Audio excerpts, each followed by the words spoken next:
तो दोस्तों कैसे हो आप लोग। उम्मीद करता हूँ कि आप लोग ठीक होंगे और इस वीडियो में बस हम यही बात करेंगे खेसारी भैया के बारे में। तो उनके बात बता दी खेसारी भैया की होली के गाना के बारे में। तब खेसारी भैया के जो न कि होली के गाना ना आवे वाला, बस अब खेसारी भैया होली के गाना ना गई बस जब गावे के रहल गा दिले हम। नहीं नहीं नहीं ये नहीं हो सकता। तो भैया लोगन तो लोग सही सुनत हलन काहे से कि अब से खेसारी भैया गाना ना आई, जौन गाना आवे के रहल आ गइल। जितना गा दिले उहे गाना तो लोग सुना लोगन आ वही में जो है कि मजा ला लोगन आ खूब डीजे बजाव लोगन। तो बस हम वीडियो में बस बताई तो लोगन कि खेसारी भैया साल में कब होली गाना गईले हम। तो लोगन के बताते हैं कि खेसारी लाल यादव साल की होली में मतलब 8 गाना गईले हम।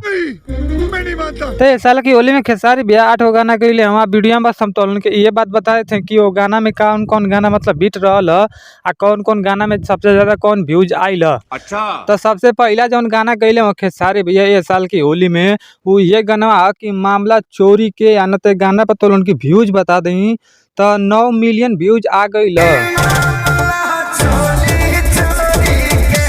2 नंबर पे जौन गाना गईले हम काजल राघवानी के संग गाना गईले हम। गाना का नाम ये है कि डाले के बा।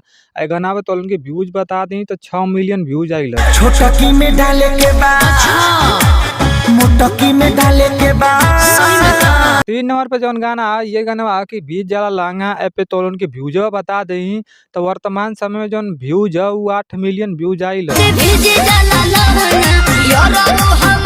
4 नंबर पे जौन गाना खेसारी भैया गईले हम उ ये गाना कि रोमिंग में शरीर बा 2 गाना पर व्यूज बता दी तो लोन के तो 6 मिलियन व्यूज आइल। 5 नंबर पे जौन गाना का नाम ये है कि होली में हाला कर दे बा। इस गाना पे तो उनके व्यूज बता दी तो 4 मिलियन व्यूज आइल। 6 नंबर पे जौन गाना गा दिले वो खेसारी भैया वो गाना का नाम ये है कि फोनवा लगावस देवरू। गाना पे तो उनके व्यूज बता दी तो 6 मिलियन व्यूज आइल। 7 नंबर पे जौन गाना गईले वहाँ खेसारी भैया वो गाना का नाम ये है कि कमर ताड़ी खाना भइल बा। ये गाना पे व्यूज बता दी तो 2 मिलियन व्यूज आइल।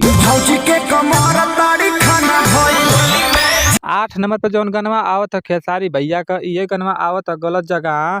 ये गाना जौन बात जल्दी बगन आइल है साल की होलिया में अनत पे व्यूज बा तो लोगन के बता दी तो वर्तमान समय में जौन व्यूज है वो 2 मिलियन व्यूज है।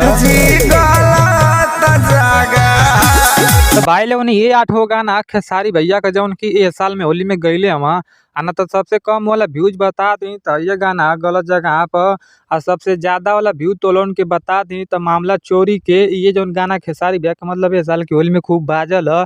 तो भाई लोग देखा ई जौन गाना रहा वर्तमान समय का व्यूज है। आप व्यूज आगे बढ़ सकत है कौनो गाना गारंटी ना कौन गाना हिट हो जाई। लेकिन खेसारी भैया ये 8 गाना एक साल की होली में गईले हम। अब इनकर गाना होली में ना आए वाला है तो जौन गाना गा दिले हम वही गाना पे तो लोग इंजॉय करा लोगन खूब बजावा लोगन आना तो हम कोनो मिलत ऐसने गाना पे बातचीत लेके ठीक है।